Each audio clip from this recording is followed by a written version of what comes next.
이어서 대전, 세종, 충남입니다. 오늘 부여의 낮 최고 기온이 32.2도까지 오르는 등 대부분 지역이 올 들어 가장 더웠습니다. 오늘 논산 31.7도, 대전 31.1도 등 한낮 수은주가 28도에서 32도 분포를 나타냈고 오후 한때 천안에 오존주의보가 내려졌습니다. 주말인 내일과 모레도 맑은 가운데 한낮 수은주가 30도 안팎까지 올라 불볕더위가 이어지겠고 자외선 지수는 매우 높음이 예상돼 야외 활동에 주의가 필요합니다. 대전 유성복합터미널 사업이 또다시 삐걱대고 있습니다. 업체가 약속한 보증금을 제때 내지 않았다가 지각 납부한 건데 대전도시공사의 원칙 없는 행정이 도마 위에 올랐습니다. 문은선 기자가 보도합니다. 대전 유성복합터미널 사업 후순위 협상 대상자인 KPIH의 협약 이행 보증금 납부 마감 시한은 어제였습니다. 업체는 어제까지 보증금 59억 4천만 원 가운데 43억 2천만 원만 냈습니다. 나머지 16억 2천만 원은 오늘 오전 뒤늦게 납부했습니다. 인터넷 뱅킹으로 나눠 보내다 마감을 넘겼다는 건데 쉽게 납득이 가질 않습니다. 분명한 건 약속을 어겼다는 점.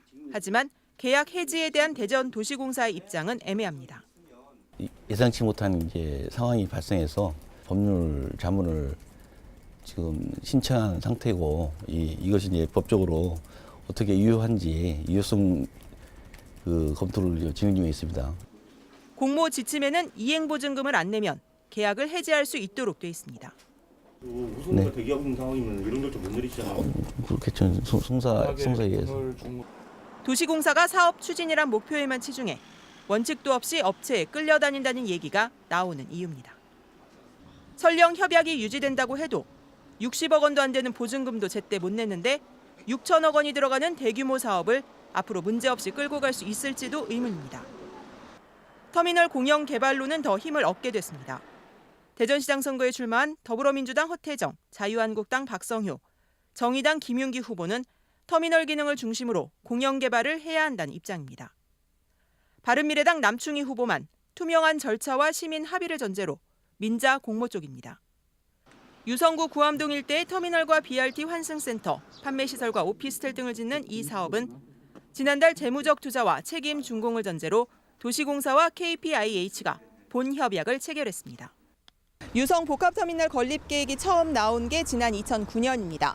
10년 사이 벌써 3차례 민자 공모가 무산됐고 이번이 4번째 무산 위기를 맞고 있습니다. MBC 뉴스 문은선입니다. 대전 갑천친수구역 아파트 분양과 관련해 청약가점제 적용은 해당 사항이 없는 것으로 확인됐습니다. 대전 갑천친수구역 3블록 아파트의 경우 공공분양에 해당돼 85제곱미터 이하의 경우는 무주택 기간과 청약저축 가입 기간 등을 고려해 당첨을 가리는 순차제로 공급될 전망입니다. 또 85제곱미터 이상의 경우 6개월 이상 청약예금을 유지한 경우에 한해 추첨제로 진행해 사실상 모든 분양에서 청약가점제 적용이 안 되는 것으로 확인됐습니다. 대전도시공사 관계자는 추후 분양될 친수구역 1블록 등에서 85제곱미터 이하 민영주택 공급 시에 청약가점제가 적용될 수 있지만 아직 개발 방식이 정해지지 않아 불투명하다고 밝혔습니다. 최근 대전에 있는 주요 보안시설에서 폭발과 화재가 잇따르는 가운데 국방과학연구소에서 화재가 발생했습니다. ADD는 오늘 오전 11시 40분쯤 연구동 실험실에 있는 냉장고가 과열로 화재가 발생했으며 자체 진화에 나서 10분 만에 꺼졌고 피해 규모는 미미하다고 밝혔습니다.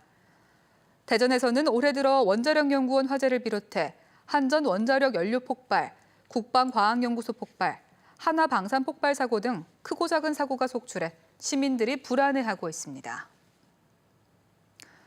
지난 29일 발생한 하나방산 대전 사업장 폭발 사고 일부 유족들이 한화 측과 장례 절차 등을 합의한 적이 없다며 반발하고 나섰습니다. 유족 측은 어제 장례 절차 등이 협의돼 회사장으로 내일 발인할 예정이라는 한화 측의 발표는 사실 무근이라며 조문객이 몰려 임시로 문상만 받고 있다고 밝혔습니다. 또 사건 진상규명과 관계자 처벌, 보상 방안 등에 대해 합의되지 않으면 장례를 치르지 않겠다는 맨 처음 입장에 변화가 없다고 덧붙였습니다. 한화 측은 장례 절차가 시작됐다는 의미였는데 일부 유족들과 오해가 있었다며 빠른 합의를 위해 최선을 다하겠다고 말했습니다. 한화 방산 대전 사업장 폭발 사고와 관련해 지역 노동계와 시민단체들이 철저한 진상 규명과 관련자 엄중 처벌을 촉구했습니다. 민주노총 대전본부와 지역 시민단체들은 성명을 내고 더 이상의 중대재해 사고를 막기 위해 사고 원인과 안전규정 준수 여부 등을 철저하게 조사하고 사업주를 포함한 관련자를 엄중 처벌할 것을 강조했습니다. 또 사고 현장의 방위 산업체라는 이유로 외부 접근을 막고 있어 제대로 된 감시와 처벌이 이뤄질지 의문이라며 정부 차원의 근본적인 재발 방지 대책을 요구했습니다. 프로야구 하나이글스가 지난 한 달 동안 리그 최고의 성적을 거두며 상위권에 안착했습니다. 지역 야구 팬들이 11년 동안 꿈꿔온 가을 야구, 그 가능성이 조금씩 커지고 있습니다. 이승섭 기자입니다. 부천이 모신 날에 보살 팬을 열광시켰던 제러드 호잉의 9회 말 동점 홈런. 연장에 터진 송광민의 끝내기 안타까지 더해져 올 시즌 최고의 명승부가 완성됐습니다. 이 경기를 비롯해 한화는 5월에만 11차례 역전승을 거뒀습니다. 한화의 5월 성적은 17승 8패, 승률 6할 5푼으로 리그 1위. 평균 자책점 3.86의 탄탄한 마운드가 상승세를 이끌었습니다. 5월을 5위로 시작했던 한화는 2위까지 순위를 끌어올렸고 1위 두산, 3위 SK와 함께 3강 구도를 형성했습니다. 3,658일 만에 2위 등극과 26년 만에 팀 평균 자책점 1위 등 팀 역사를 바꾼 기록들이 쏟아졌습니다.